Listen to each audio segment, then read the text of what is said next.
Mi hija apagó el teléfono durante 3 semanas, así que fui a su casa. Cuando llegué, escuché unos golpes desesperados provenientes del cobertizo, rompí el candado y encontré a mi hija sucia, agotada. Le pregunté quién había hecho esto y ella apenas alcanzó a decir, «¿Fue él?», antes de desmayarse. Por eso hice que él pagara el precio. Pero antes de continuar, revisa si ya te suscribiste al canal y comparte en los comentarios desde dónde nos estás viendo. Nos encantaría saber hasta dónde llegan nuestras historias de venganza. Apreté con fuerza el volante y aceleré. El coche viejo se lanzó por el camino familiar que llevaba a la casa de Camila, mi hija.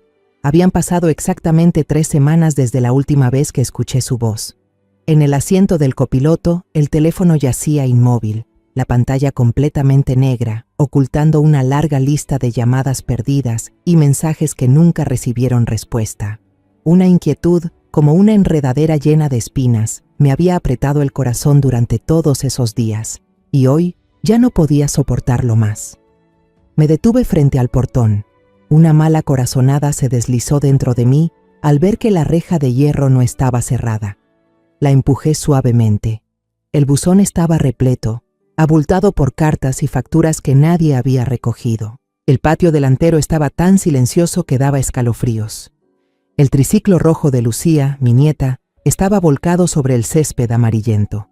La puerta principal estaba cerrada con llave. Toqué el timbre, pero no hubo respuesta. Toqué otra vez, dejando el dedo sobre el timbre por más tiempo.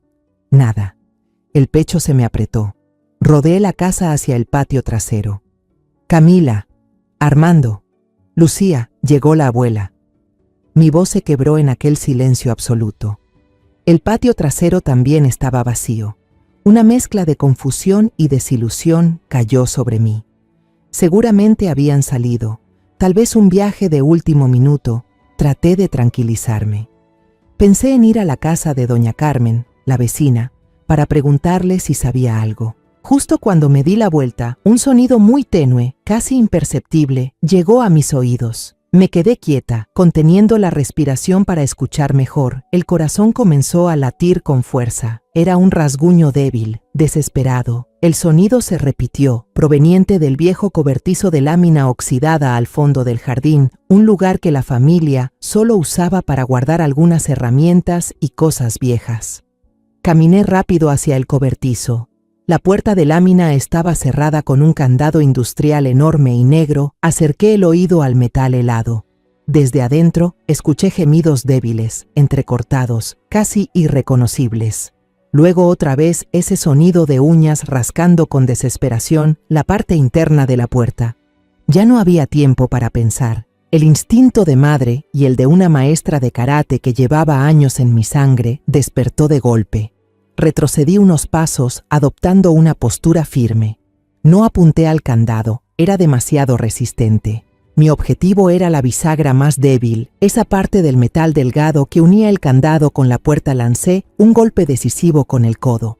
El choque del metal resonó con un dolor agudo que subió por mi brazo, pero no me importó. A la primera, la bisagra se dobló. A la segunda, concentré toda mi fuerza y toda mi rabia, hasta que escuché un crujido seco, un crack que rompió el aire. El candado cayó al suelo, rebotando contra el cemento con un sonido metálico. Jalé con fuerza la puerta. La puerta se abrió de golpe. Una bocanada de aire espantoso, una mezcla de olor a orina fuerte, humedad de tierra, óxido y un tufo agrio parecido a carne podrida, me golpeó de frente, haciéndome arcadas.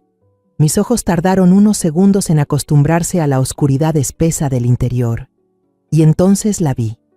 Camila estaba acurrucada en el suelo húmedo. Su cabello rubio, antes brillante, ahora estaba pegado, sucio, lleno de tierra y telarañas. Su pijama de seda, tan delicada, estaba desgarrada y manchada con cosas que no pude identificar. Su rostro estaba hundido, las mejillas sobresalían, los labios partidos y agrietados, sangrando. Levantó la mirada. Sus ojos vacíos tardaron un instante en reconocerme. Sus labios temblaron, tratando de formar un sonido que no salía. Grité sin voz. Me lancé hacia adelante. Caí de rodillas a su lado y abracé su cuerpo delgado como un esqueleto. Su piel estaba helada. ¿Quién ¿Quién te hizo esto?, grité, con las lágrimas cayendo sin control. Camila apoyó la cabeza en mi hombro, su aliento débil rozando mi cuello. Susurró, cada palabra arrancándole lo último de su fuerza. Fue él, mi esposo, me encerró. Al terminar, su cuerpo se aflojó por completo y se desmayó en mis brazos. Con toda mi fuerza, la levanté. Era tan ligera como una niña. La llevé hasta el coche y la acomodé con cuidado en el asiento trasero. En el hospital, ni siquiera alcancé a estacionar bien antes de saltar del auto y corrí a pedir ayuda. Las enfermeras y los médicos salieron corriendo con una camilla y llevaron a Camila a toda prisa a la sala de urgencias. Una enfermera joven me detuvo en la puerta. Su voz intentaba tranquilizarme, pero yo no escuchaba nada. Solo pude mirar impotente cómo la puerta de la sala de urgencias se cerraba de golpe. Me dejé caer en el banco metálico y helado del pasillo. Todo mi cuerpo temblaba sin control.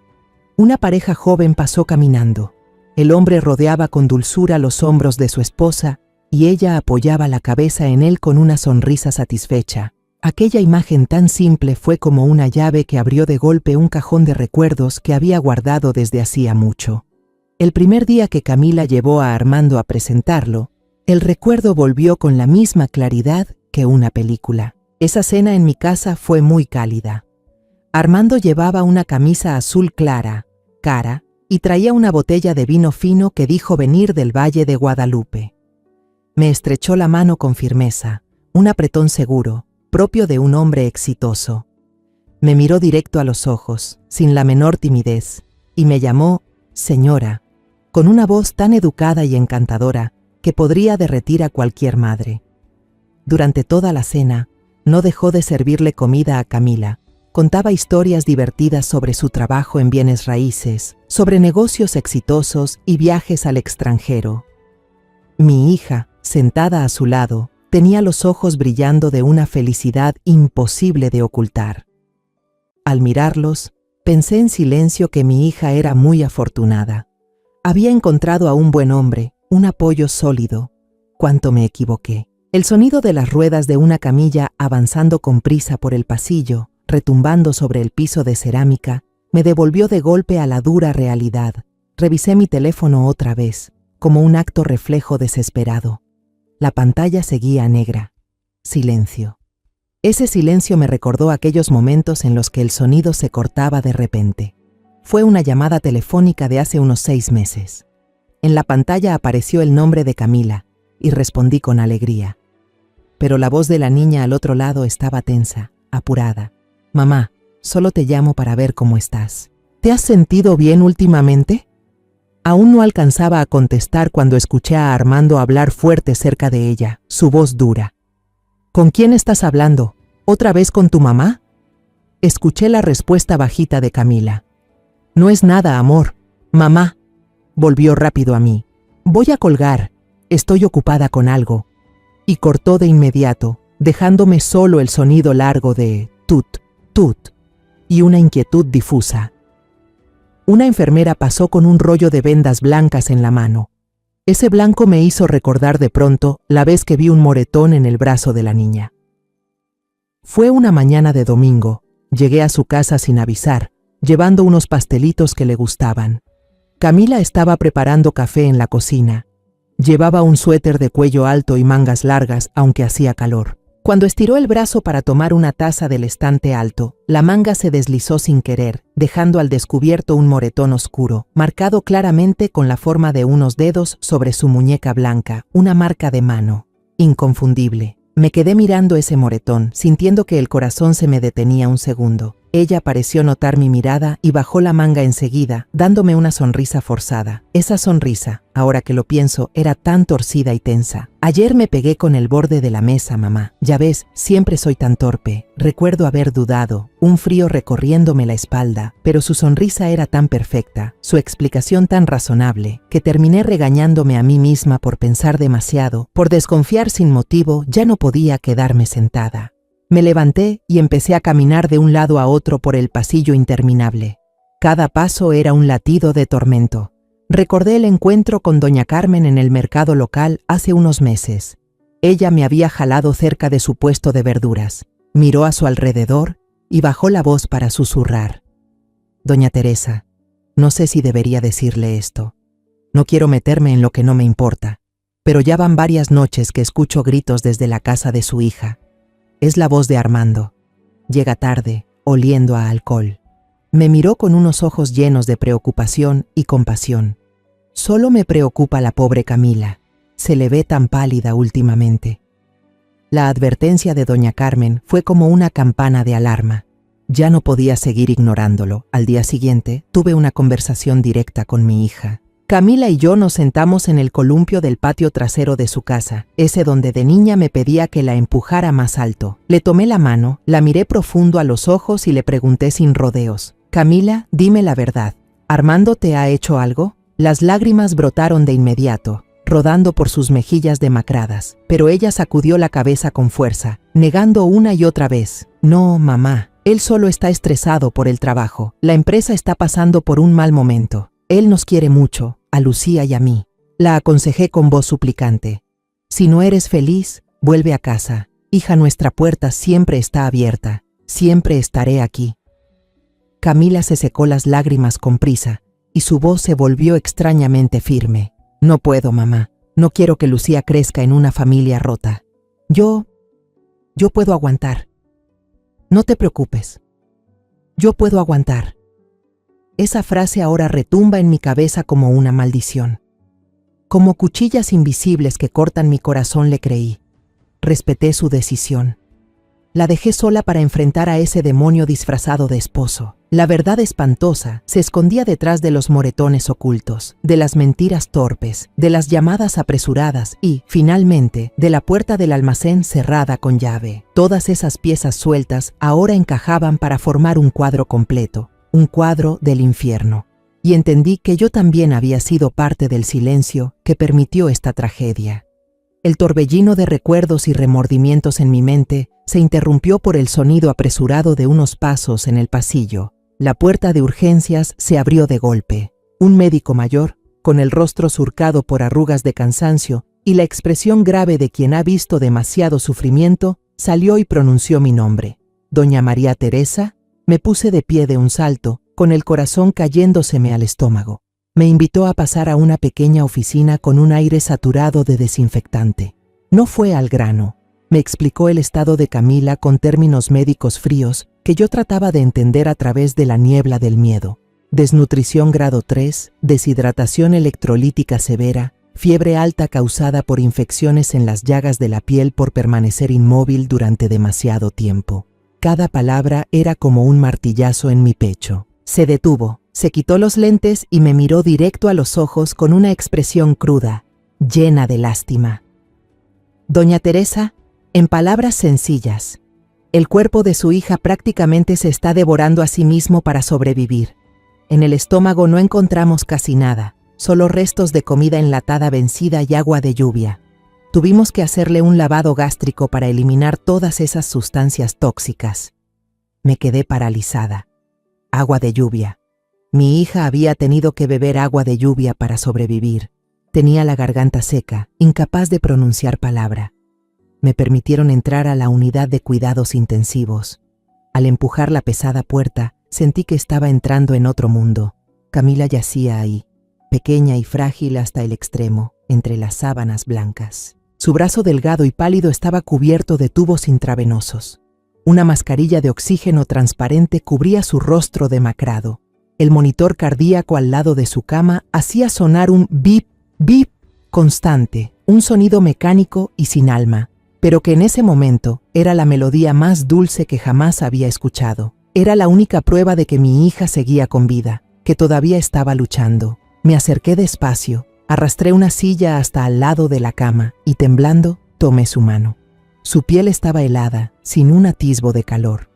Me incliné, acerqué mis labios a su oído y le susurré entre lágrimas contenidas. Soy yo, mamá, Camila. Mamá está aquí, hijita. Todo va a estar bien. Te lo prometo. Te prometo que voy a hacer que él pague por cada lágrima que te ha hecho derramar. Justo en ese momento, un sonido chillón y fuera de lugar rompió el silencio sagrado de la habitación. El teléfono de Camila, ese que la enfermera había encontrado en el bolsillo de su abrigo y me había entregado, comenzó a sonar con una melodía pop alegre que resultaba cruelmente irónica. Me sobresalté, saqué el teléfono de mi bolso. En la pantalla iluminada, las palabras «esposo querido» parpadeaban sin parar junto a un corazón rojo. La sangre me hirvió. Ese desgraciado. Se atrevía a llamar. Sentí la furia subir como una ola, pero respiré hondo, obligándome a mantener la calma. No era el momento de gritar. Deslicé el dedo por la pantalla para contestar. Ni siquiera alcancé a decir una palabra, cuando la voz de Armando rugió al otro lado de la línea, cargada de rabia y resentimiento. No preguntó cómo estaba nadie. No saludó. Gritó directo al teléfono como un animal herido. «Muy lista te crees. ¿Quién te dio permiso para salir de ahí? ¿Crees que puedes escaparte de mí? Te doy 5 minutos. Trae ese maldito cuerpo de vuelta o te juro que algo le va a pasar a Lucía». Guardé silencio. Dejé que vomitara todo su veneno. Todas esas palabrotas sucias y crueles. Respiraba agitado, lleno de furia. Estaba en casa. Ya había descubierto que Camila no estaba en el cobertizo. Cuando hizo una pausa para tomar aire, hablé, con voz firme, lenta y clara, como un bloque de hielo. «Soy yo, María Teresa». Al otro lado de la línea cayó un silencio mortal. Pude oír cómo su respiración se detenía de golpe, como si alguien le hubiera apretado el cuello. Unos segundos después, sonó un bip seco. Había colgado. Cobarde. La llamada terminó y la pantalla del teléfono se bloqueó sola, y lo que apareció allí me apretó el pecho como si alguien me estuviera destrozando el corazón. Era una foto familiar tomada en la playa. Armando tenía el brazo alrededor de Camila, los dos sonreían felices bajo el sol. La pequeña Lucía estaba sentada en los hombros de su papá, con el pelo volando al viento, saludando a la cámara. Una familia feliz. Falsa hasta la perfección.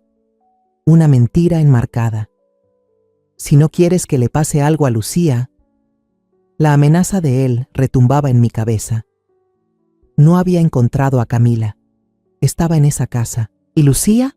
¿Dónde estaba mi nieta adorada? ¿Estaba con él? Un pánico absoluto me invadió, más frío y más cortante que cualquier miedo que hubiera sentido antes. No podía ser. Salí corriendo de la habitación, agarré del brazo a la enfermera que pasaba cerca. «Por favor», balbuceé, «cuide a mi hija un momento. Tengo que irme ya. Por favor». No esperé su respuesta. No podía perder ni un segundo más. Corrí hacia el estacionamiento, con el pecho ardiendo. Las llaves me temblaban en la mano y me tomó varios intentos meterlas en la cerradura. Tenía que volver a esa casa. Tenía que encontrar a Lucía. Cuando frené de golpe frente al portón, las llantas chillaron con un sonido agudo. La escena seguía igual, el portón entreabierto, el triciclo volcado sobre el pasto. Pero ahora, a mis ojos, todo tenía un aire siniestro. La casa estaba callada, como una bestia dormida después de devorar a su presa. El candado roto en el suelo junto al cobertizo ya no era un objeto inerte. Era una cicatriz, una prueba muda del crimen que acababa de ocurrir. Apenas bajé del coche, sin haberme estabilizado bien, una voz conocida y cálida cruzó la neblina de miedo que me envolvía. «Señora Teresa, ahí está usted». Alcé la vista.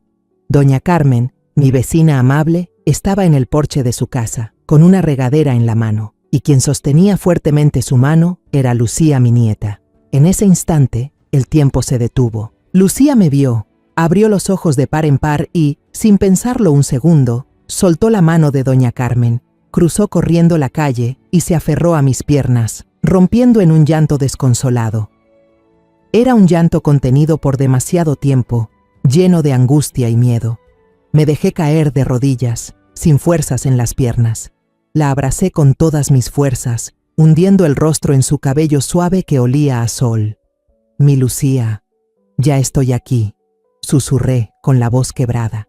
La revisé con desesperación, de pies a cabeza. Su ropa estaba limpia, el cabello trenzado con cuidado, ni un solo rasguño estaba a salvo. Una piedra enorme, que me oprimía el pecho durante todo ese viaje desesperado, se desvaneció. Solté un largo suspiro, sintiendo que volvía a la vida. Doña Carmen se acercó, con el rostro lleno de preocupación y desconcierto. Dios mío, le he estado llamando estos días y no logré comunicarme. Pensé que se había ido lejos. Miró a la niña que lloraba en mis brazos y luego a la casa de enfrente, suspirando. Armando me dijo que había tenido problemas con su esposa, que Camila se había ido un tiempo a su casa materna para tranquilizarse. Me pidió que cuidara de Lucía. Sentí un zumbido en los oídos. Una farsa. Ella continuó, con voz apenada. Trajo a la niña hace casi un mes. Se la notaba triste, devastada. No dejaba de pedirme perdón por incomodarme. Me dijo que Camila estaba pasando por una crisis nerviosa y que necesitaba absoluta privacidad, que no la molestara con llamadas. Me pareció raro, frunció el ceño, que Camila no llamara ni una sola vez para saber de su hija, pero al ver la cara destrozada de Armando, pensé que sí, que debían estar pasando por una crisis de pareja. La sangre me hirvió, una rabia helada, más filosa que el miedo que me invadió antes. Ese desgraciado, ese monstruo, no solo torturó físicamente a mi hija hasta llevarla al borde de la muerte, sino que montó toda una puesta en escena para manipular a todos. Convirtió a Camila, una madre que adoraba a su hija, en una mujer indiferente, egoísta, capaz de abandonarla ante los ojos de los vecinos y, lo más doloroso, ante los ojos de su propia hija, intentó asesinar a mi hija por todos los medios posibles. Tragué el nudo en la garganta, alcé la vista hacia doña Carmen y le dije con voz temblorosa: «Gracias, Carmen, de verdad, muchas gracias yo. Le debo una disculpa y...». Empecé a buscar mi billetera en el bolso. Los gastos de Lucía durante este tiempo. Por favor, déjeme reembolsarle. Doña Carmen negó con la mano, tomó la mía para detenerme, con una mirada sincera. «Ay, no diga eso. Para eso estamos los vecinos, para apoyarnos en lo que sea. Yo quiero a Lucía como si fuera mi propia nieta. Cuidarla me ha hecho bien. Aquí no hay nada que pagar». Suspiró, con la mirada triste dirigida hacia la casa de enfrente. La verdad, desde hace tiempo sentía que algo no andaba bien. Esos gritos, pero ahora que usted está aquí, todo va a estar bien. Me puse de pie, una mano sujetando a Lucía, que aún sollozaba, y la otra aferrando con fuerza la mano cálida y delgada de doña Carmen. «Gracias, usted salvó a mi nieta». Este agradecimiento no es solo porque ella cuidó de la niña, sino porque su presencia, sin querer, rompió el plan de ese demonio. Si no fuera por ella, quizá él también habría encerrado a Lucía. Esa idea me hizo estremecer. Llevé a Lucía hacia mi camioneta, intentando no volver a mirar aquella casa. La niña seguía sollozando contra mi pecho. Yo sabía que la pesadilla aún no había terminado. Apenas acababa de comenzar. Pero al menos ahora había recuperado a mi nieta. Había recuperado una parte esencial de mi familia. Conduje para llevar a Lucía al hospital, tratando de mantener firme el volante, aunque dentro de mí todo seguía siendo un caos. La niña iba en silencio en el asiento del copiloto, abrazando con fuerza una muñeca de trapo gastada que imaginé que doña Carmen le había dado. La niña ya no lloraba, pero de vez en cuando, sus pequeños hombros se estremecían con los sollozos que intentaba contener. Su silencio era más aterrador que el llanto. Era como un lago quieto que esconde una tormenta debajo. Pasamos frente a una pequeña tienda de juguetes al borde del camino. Un pensamiento cruzó por mi mente. Detuve el auto, entré y compré para Lucía una caja grande de lápices de colores y un bloc de hojas blancas. Camila solía decirme que cuando un niño no puede expresar su miedo con palabras, lo dibuja. Yo esperaba que dibujar pudiera ayudarla a liberar un poco de lo que llevaba dentro. Cuando regresamos al hospital, ya estaba anocheciendo. El ambiente en la sala de recuperación seguía tan silencioso y tenso como siempre. Camila aún no despertaba, pero la enfermera dijo que sus signos vitales estaban un poco más estables. Esa fue la única luz en un día lleno de oscuridad. Senté a Lucía en un sillón de cuero en la esquina de la habitación y extendí las hojas y los colores sobre la mesita frente a ella. Traté de sonreír, aunque sabía que mi sonrisa debía verse torcida. «Lucía, mi amor, dibújale un dibujo bien bonito a mamá. Cuando despierte y vea el dibujo de su hija, se va a poner muy contenta y se va a recuperar más rápido. Lucía me miró, esos ojos grandes y vacíos, y luego asintió sin decir nada, empezando a colorear en silencio. Me senté junto a la cama de Camila, y con una toallita húmeda le limpié la frente con suavidad. Le hablé en voz baja, solo para que ella pudiera escucharme. Le conté que ya había encontrado a Lucía, que estaba a salvo y que estaba allí mismo, en esa habitación. Ella está dibujando para ti, Camila. Es muy buena niña. Aunque seguía inmóvil, yo creía que, en lo más profundo de su conciencia, podía oírme, podía sentir la presencia de su hija. Un momento después, escuché un ruido suave. Lucía había terminado. La niña vino hacia mí con su dibujo en la mano, caminando de puntitas sobre el piso frío. Susurró, con una voz suave como el zumbido de un mosquito: «Abuela, ya terminé». Sonreí mientras tomaba la hoja, pero la sonrisa se congeló de inmediato. El dibujo estaba hecho con trazos torpes de niña pequeña, pero los colores eran extrañamente oscuros. En medio de la hoja había una figura rectangular de color marrón oscuro, hecha con líneas horizontales, como tablones de madera encajados entre sí. Dentro de esa caja había una figura de palitos con el cabello largo y rubio, levantando los brazos como pidiendo ayuda. Y lo más escalofriante era un candado negro enorme dibujado con muchos detalles en la parte exterior de la puerta de esa caja. Mi corazón dio un salto. La niña lo había visto. Lo había visto todo, pero lo que realmente me dejó helada, lo que hizo que la sangre en mis venas se detuviera, fue la frase escrita en la esquina inferior del dibujo, con letras torcidas, cada una de un color diferente, como si fuera parte de un juego infantil inocente. La quinta vez que papá encerró a mamá. La quinta vez. El aire en la habitación se volvió espeso.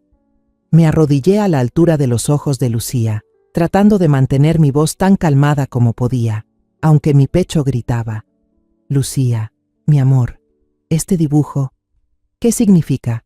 ¿Puedes contárselo a la abuela?» Lucía me miró, con esos ojos grandes e inocentes que ahora cargaban una madurez que dolía. Cada vez que papá se emborracha, le pide dinero a mamá. Mamá dice que no tiene. Papá se enoja y dice que ella se lo mandó todo a la abuela. La niña señaló con su dedito al muñequito de palitos en el dibujo. Después papá jaló a mamá al cobertizo, le dijo que tenía que quedarse ahí para reflexionar. Cerró la puerta con llave. La primera vez me asusté mucho y lloré fuerte. Pero las veces siguientes, continuó la niña, con una voz monótona que daba miedo, como si contara la historia de otra persona. Ya no lloré. Me fui a mi cuarto, saqué papel y empecé a dibujar. Fui contando. 1 vez, 2 veces, 3 veces. Este dibujo es la 5ª vez, abuela. Entonces, sacó de su mochilita escolar, esa que doña Carmen le había preparado, otras 4 hojas arrugadas y más viejas. Cada una era una versión del mismo horror, una mujer encerrada en una caja. Solo cambiaba el texto. 1ª vez, 2ª vez, 3ª vez, 4ª vez. Abracé a mi pobre nieta. La apreté con fuerza contra mi pecho. La garganta se me cerró. No pude llorar en voz alta. Ese monstruo no solo destruyó físicamente a mi hija, también dejó una cicatriz psicológica imborrable en el alma de una niña. Convirtió la infancia de mi nieta en un calendario de las veces que su madre fue torturada. Con cuidado, le quité los dibujos de las manos, los alicé y los guardé con delicadeza en mi bolso. Ya no eran dibujos infantiles. Eran el diario de una testigo, pruebas irrefutables.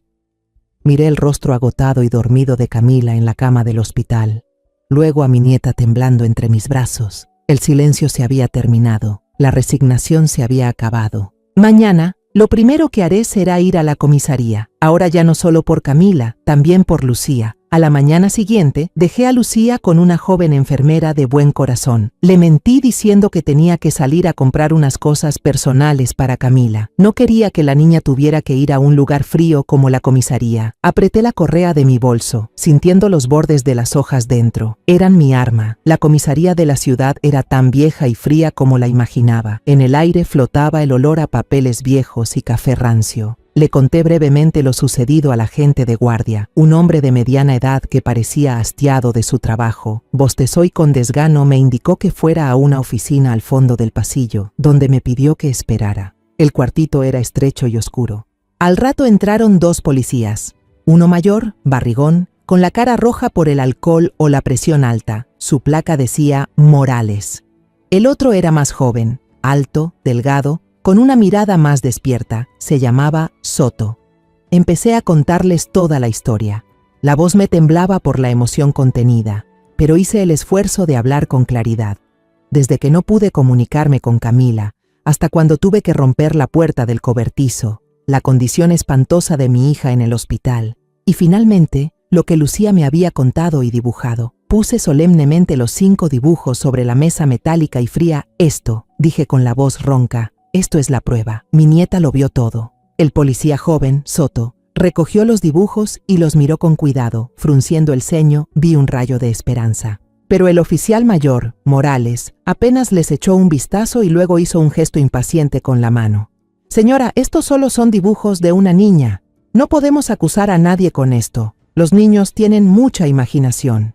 Se me encogió el corazón. Llamaron a Armando. 1 hora después, apareció. El monstruo venía vestido con un traje elegante, la corbata bien puesta, el cabello perfectamente peinado. No parecía un criminal, sino un empresario exitoso. Saliendo de una reunión importante, saludó amablemente a los policías, incluso le dio la mano al oficial Morales.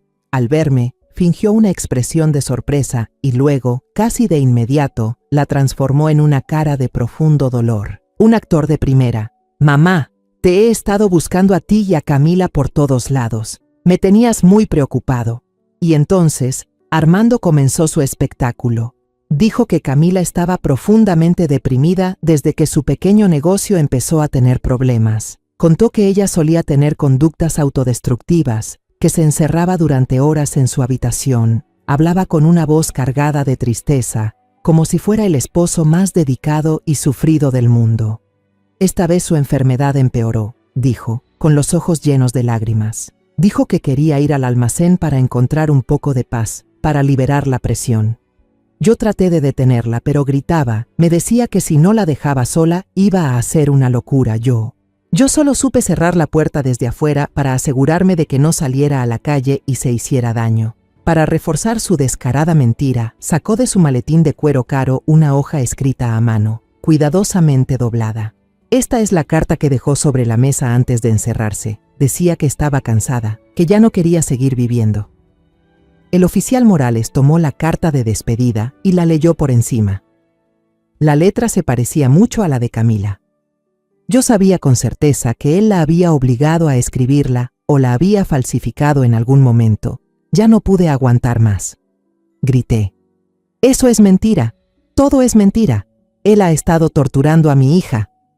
Armando me miró con una expresión de comprensión y tolerancia. Se volvió hacia los policías y negó con la cabeza, con tristeza. Oficiales, mi suegra está muy preocupada por su hija, y eso la hace imaginar cosas. La entiendo, no la culpo. El oficial Morales asintió, claramente convencido por la actuación perfecta de Armando. Se giró hacia mí con un tono severo y condescendiente. Señora, esto parece ser una tragedia familiar. Lamentamos el estado de su hija, pero no hay pruebas de que se haya cometido un delito. Le sugerimos que lo resuelvan en familia. Él quedó libre. Todo terminó así, de manera rápida y brutal. Armando pasó junto a mí. Al pasar, inclinó levemente la cabeza y susurró una frase que solo yo pude oír, con la voz apretada entre los dientes, cargada de desprecio y amenaza. Vieja estúpida, no te metas en mis asuntos. La rabia que llevaba acumulando tanto tiempo explotó y quemó todo resto de cordura que me quedaba. Perdí el control, señalé a los policías y grité, ¿qué demonios están haciendo? ¿Están ciegos? ¿Están dejando que un demonio ande suelto? El joven oficial Soto se veía confundido. Se acercó a detenerme, mientras Morales golpeó la mesa y gritó, ¡sáquenla de aquí! Si sigue alterando el orden, la detendremos por obstrucción a la justicia. 2 oficiales prácticamente me arrastraron fuera de la estación. La puerta se cerró de golpe tras de mí, con un sonido seco y final. Me quedé de pie en la acera. Todo mi cuerpo temblaba de rabia e impotencia. El cielo estaba gris, cargado de nubes pesadas, igual que mi corazón. La justicia me había dado la espalda. La puerta en la que más confiaba se cerró de golpe frente a mí. Ahora solo puedo contar conmigo misma. Si necesitaban pruebas que un niño no podía proporcionar, si necesitaban pruebas que no pudieran ser distorsionadas por lágrimas de cocodrilo, yo iba a buscarlas. Iba a convertirme en la detective que mi hija necesitaba. Mi primer destino, el hospital. Pero no regresé de inmediato a la habitación de Camila. Me dirigí directo a la oficina del médico anciano que había recibido a la niña. Toqué la puerta y cuando él levantó la vista, entré y puse mi bolso sobre el escritorio con firmeza. «Doctor, necesito su ayuda». Le conté todo el drama tragicómico que acababa de suceder en la comisaría, sobre cómo creyeron ciegamente en la palabra de Armando. El médico, un hombre que había visto demasiadas tragedias en su carrera, escuchó con atención. Frunció el ceño cuando mencioné la carta de despedida y la explicación de la depresión. Cuando terminé, guardó silencio por un largo rato y luego negó con la cabeza. «Señora Teresa», dijo, con voz grave y firme, «la depresión puede llevar a una persona a hacerse daño, pero no causa llagas por estar demasiado tiempo acostada sobre tierra húmeda. La depresión no causa deshidratación y agotamiento de grado 3 cuando los órganos empiezan a fallar. El cuerpo de su hija, desde el punto de vista médico, es una escena del crimen». Abrió un cajón del escritorio y sacó un expediente grueso. «Esta es una copia del historial médico de Camila», dijo, empujándolo hacia mí. «Aquí están detallados los resultados de los análisis de sangre, el estado físico, imágenes de las heridas y mi conclusión final. La víctima fue privada de alimento, de agua y mantenida en un ambiente insalubre durante un periodo prolongado. Esta es una prueba médica irrefutable. Un buen abogado sabrá qué hacer con ella». Tomé el expediente en mis manos, sintiendo que sostenía una espada. «Gracias, doctor. Muchísimas gracias». Guardé con cuidado el expediente en mi bolso. La primera prueba, la prueba científica, ya estaba en mis manos. Segundo destino, la casa de doña Carmen. Llegué justo cuando ella estaba regando con esmero unas macetas de geranios rojos en la entrada. Al ver mi rostro agotado pero decidido, dejó el regador de inmediato. «¿Qué pasó, doña Teresa? ¿Qué dijeron los policías?» Le conté todo sobre la falsedad de Armando, sobre su actuación perfecta en la comisaría. Doña Carmen se puso roja de rabia. Sus manos bondadosas se cerraron con fuerza. «¡Maldito! ¡Desgraciado! Se atrevió a decir eso. Se atrevió a inventar que Camila se había ido por su cuenta. Yo voy con usted. Les voy a contar cómo me mintió». Le tomé la mano tratando de calmarla. «Todavía no, doña Carmen. Sus voces pesan más que las nuestras. Ahora necesito que me ayude con otra cosa». Saqué mi celular y activé la grabadora. «Necesito que me cuente todo con detalle. ¿En qué día vino a verla? ¿A qué hora? ¿Qué ropa llevaba? ¿Cómo era su expresión? ¿Qué palabras exactas usó?» Doña Carmen, con la memoria prodigiosa de una mujer mayor, relató todo con claridad, sin omitir un solo detalle. Desde el momento en que Armando tocó el timbre de su casa con cara de tristeza y los ojos falsamente llorosos, hasta cómo inventó que Camila necesitaba espacio, y le encargó a Lucía. También recordó las veces anteriores en que escuchó gritos, insultos y el ruido de objetos rompiéndose en la casa de al lado. Su relato fue un testimonio contundente que desmontaba por completo el teatro de Armando. La segunda prueba, el testimonio de un testigo, ya estaba. Agradecí a doña Carmen y me preparé para irme.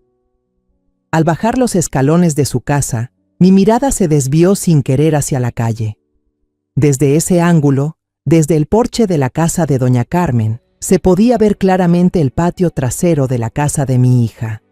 Y entonces lo vi discretamente colocado bajo el alero de la casa justo detrás de la de Camila. Un pequeño punto negro, moderno, apuntando directamente al jardín, abarcando toda el área del cobertizo, una cámara de seguridad. Mi corazón se aceleró. Eso podía ser todo lo que necesitaba. Un testigo objetivo, que no puede mentir, que no puede ser sobornado, que no puede ser intimidado. Di la vuelta por la calle trasera hasta llegar a esa casa. La reja de madera era alta y cerrada, nada hospitalaria. Respiré hondo para darme valor y levanté la mano para tocar el timbre. No sabía quién vivía ahí, no sabía si eran buenas personas, no sabía si estarían dispuestos a ayudar a una anciana desconocida, pero tenía que intentarlo. El timbre sonó, seco y extraño, y escuché pasos que se acercaban desde adentro. La pesada puerta de madera se abrió con un chirrido, dejando ver apenas a un hombre parado del otro lado. Tenía más o menos mi edad, el cabello entrecano, el rostro duro con rasgos marcados y unos ojos llenos de desconfianza que me miraban de arriba abajo. ¿A quién busca?, preguntó con voz cortante, sin pizca de amabilidad. Traté de mantener la calma, lo más cortés posible, aunque el corazón me latía con fuerza. Buenas tardes, soy María Teresa. Yo vivo en el barrio. Noté que su casa tiene cámaras de seguridad apuntando hacia la parte de atrás. Tengo un asunto muy importante y necesito ayuda. ¿Sería posible que me dejara ver la grabación de hace unas 3 semanas, por favor? Él entrecerró los ojos, cruzó los brazos y su actitud se volvió aún más hostil y desconfiada. ¿Y por qué haría eso? ¿Quién es usted para que yo le crea? ¿Es de la policía? ¿O está planeando alguna estafa? Sentí que el ánimo se me venía abajo. Traté de explicarle. Mi voz empezaba a temblar de desesperación. No es eso. Se trata de mi hija, está en el hospital. Entonces, una voz joven y familiar interrumpió desde atrás del hombre. ¿Qué pasa, papá? Un joven alto y corpulento salió desde el interior de la casa. Llevaba puesto un uniforme blanco de karate, con la frente sudada como si acabara de terminar su entrenamiento. Me miró de reojo y sus ojos se abrieron de par en par, con una sorpresa imposible de ocultar. «¿Señorita María? ¿Es usted?» Me quedé helada. Ese nombre, esa forma tan cariñosa de llamarme. Observé bien al joven. Un rostro firme, maduro, pero con unos ojos amables y una sonrisa radiante. «¿Rubén? ¿Eres tú, Rubén?» No podía creer lo que veía. Era Rubén, mi alumno favorito de hace más de 10 años. El niño flaco y tímido de entonces se había convertido en un luchador profesional, alto y firme como una montaña. «Claro que sí, es usted», exclamó Rubén, casi corriendo hacia mí, dejando atrás la expresión desconcertada de su padre, y me abrazó con fuerza. Un abrazo cálido y poderoso. «Señorita, ¿cuánto tiempo? ¿Qué hace por aquí? ¿Se mudó al barrio?» El señor Ignacio, padre de Rubén, nos miraba con cara de incredulidad. La hostilidad en su rostro desapareció, reemplazada por la confusión. Ya no había nada que ocultar. Frente a ambos, conté todo. Conté cómo encontré a Camila en el cobertizo, el estado en el que estaba, el teatro de Armando, y cómo la policía me dio la espalda por falta de pruebas. Mientras hablaba, vi cómo Rubén apretaba los puños con tanta fuerza que los nudillos le tronaban, y su rostro reflejaba una furia contenida. Se giró bruscamente hacia su padre. «Papá, tenemos que ayudar a la profe. La cámara que pusiste para vigilar a los que tiran basura por aquí ¿alcanza a grabar el cobertizo del otro lado?» Don Ignacio había cambiado por completo su actitud. Me miró con una mezcla de vergüenza y arrepentimiento profundo. «Dios mío, discúlpeme, María. Yo no sabía que la situación era tan grave. Perdón por haber sido grosero con usted. Pase, por favor. Voy a revisarlo de inmediato». Me condujo hasta su estudio, una sala pequeña y ordenada, donde una pantalla de computadora mostraba imágenes en vivo de las cámaras de seguridad. Se sentó y empezó a teclear rápidamente, retrocediendo las grabaciones. Seleccionó el día exacto, 3 semanas atrás, el día en que yo calculaba que Camila había desaparecido, y entonces la escena aterradora apareció en la pantalla, tan claro como el agua. Armando, en un ataque de furia, arrastraba a Camila a la fuerza hacia el almacén. La chica intentaba resistirse débilmente, pero no podía zafarse de ese hombre enorme. Él la empujó con violencia hacia adentro. Cerró de golpe la puerta metálica y luego le puso un candado industrial, asegurándola. Incluso tiró de ella varias veces para asegurarse de que estaba bien cerrada, antes de sacudirse las manos y marcharse a la casa como si nada hubiera pasado. El video era breve, pero fue como un mazazo que destrozó todas sus mentiras. Era una prueba irrefutable. ¡Maldito!, gruñó Rubén entre dientes, su voz llena de rabia. El señor Ignacio, sin decir una palabra, copió el video en una memoria USB para mí. Me la entregó, con las manos temblorosas. Tómela. Si hace falta, Rubén y yo iremos a testificar a los tribunales por usted. Vamos a contar la verdad. Sostuve la memoria en mis manos, como si llevara una espada de justicia. Las lágrimas de agradecimiento me llenaron los ojos. Gracias, señor. Gracias, hijo. Rubén me acompañó hasta la puerta. Antes de que subiera al auto, me agarró la mano, su voz firme. Señora María, si necesita lo que sea, incluso si hay que enseñarle una lección a ese tipo al estilo de un boxeador, llámeme. Le debo una. Le acaricié la cabeza a mi exalumno, que ahora era más alto que yo por una cabeza. Le sonreí, una sonrisa genuina por primera vez en muchos días.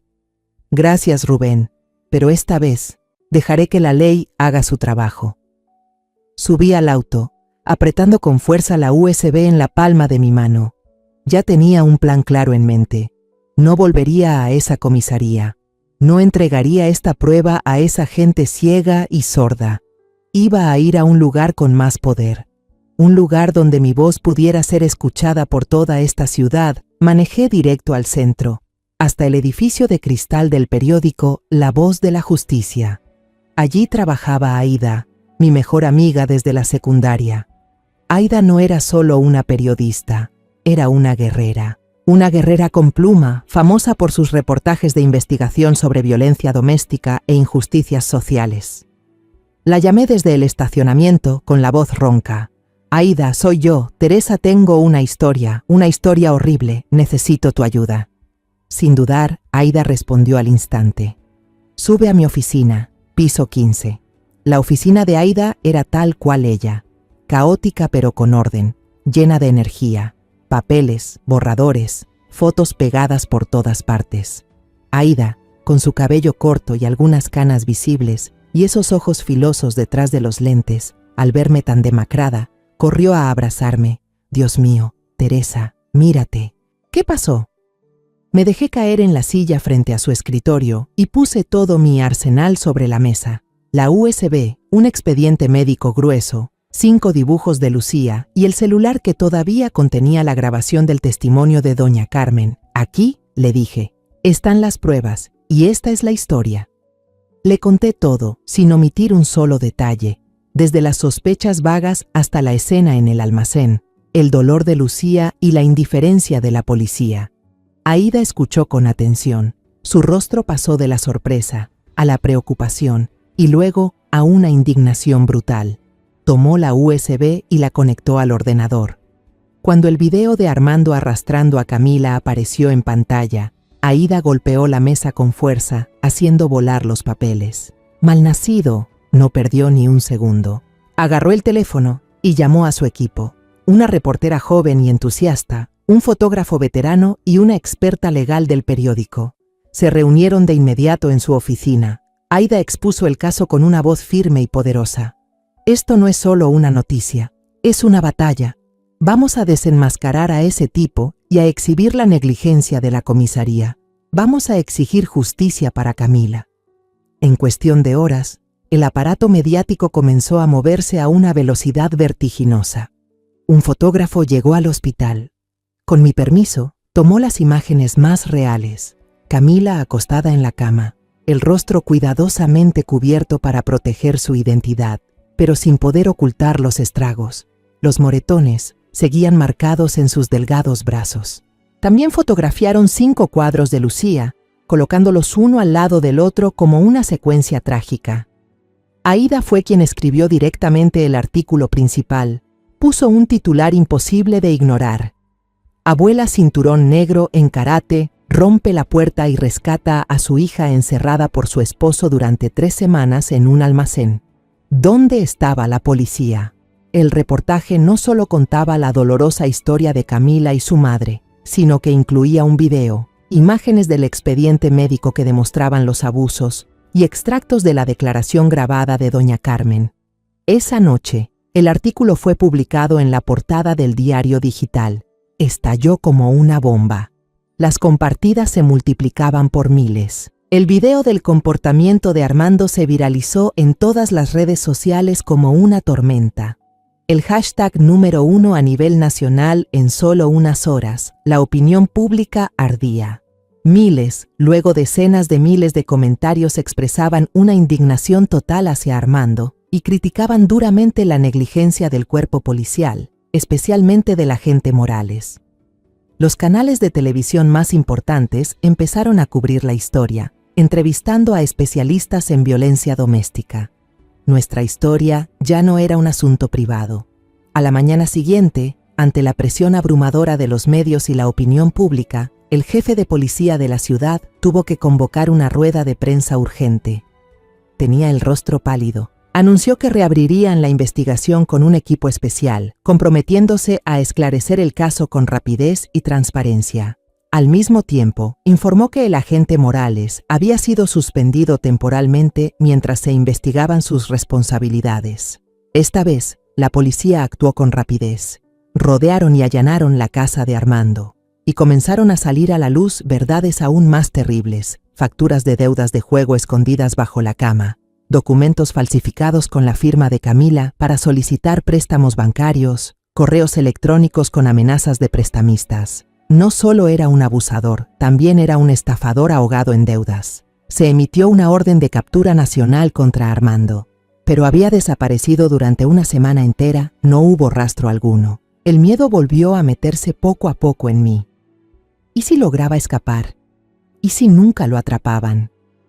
Hasta que una tarde, mientras pelaba una manzana para Lucía en la habitación del hospital, mi teléfono sonó. Era un número desconocido. Dudé, pero contesté.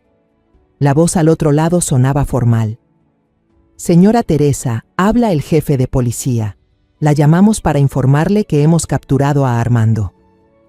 Contuve la respiración. Lo encontraron los prestamistas antes que nosotros, continuó. Está en el hospital, en el mismo donde está su hija. Le rompieron las 2 piernas. Colgué y miré por la ventana, donde los últimos rayos del día se colaban. No sentí alegría, tampoco satisfacción. Solo un vacío, una extraña sensación de alivio me envolvió. Todo había terminado. Mi parte estaba hecha. El resto lo dejo en manos de la justicia. Camila había despertado hacía unos días. Abrió los ojos justo el mismo día en que la noticia de su historia explotó por todos los medios. Al principio, estaba aterrada y avergonzada. Escondía el rostro entre las almohadas, sin querer ver a nadie.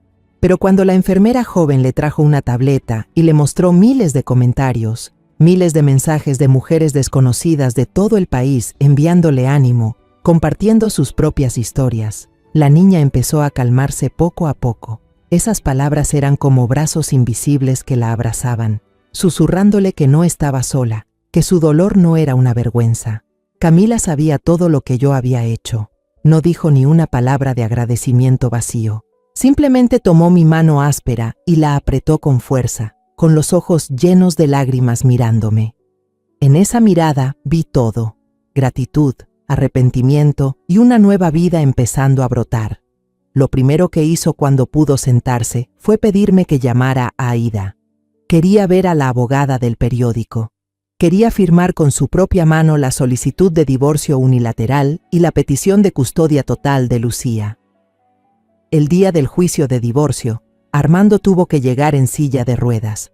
Se veía patético, ya no quedaba nada de aquel hombre atractivo y elegante de antes. Tenía las piernas enyesadas, la cara llena de moretones y una mirada vacía. No se defendió, no discutió, no presentó ninguna excusa. Con todas las pruebas en su contra, los expedientes médicos, el video, los dibujos, los testimonios y hasta las deudas de juego, solo agachó la cabeza y aceptó todas las decisiones del tribunal. cuando el juez, con gesto severo, golpeó el mazo y declaró oficialmente terminado el matrimonio y otorgó la custodia legal completa de Lucía a su madre, Camila se derrumbó sobre mi hombro, llorando con fuerza. Esta vez, sus lágrimas ya no eran de dolor ni de miedo, sino de liberación. «Mamá», sollozaba. Yo pensaba que si aguantaba, si me callaba, podía darle a Lucía un hogar con ambos padres, pero me equivoqué. Estuve a punto de destruirla a ella y a mí misma. La abracé fuerte, acariciando su espalda delgada. «Ya pasó, hija, ahora construiremos un nuevo hogar, uno lleno de paz». Después de que Camila salió del hospital, supe que no podíamos quedarnos en Tepotzotlán. Cada calle, cada rincón, estaba impregnado de recuerdos dolorosos. Puse en venta la casa donde había vivido casi toda mi vida. Empaqué nuestras cosas y cargué todo en una vieja camioneta. Necesitábamos un nuevo comienzo. Nos mudamos a un pueblo pequeño y tranquilo en las afueras de Morelia.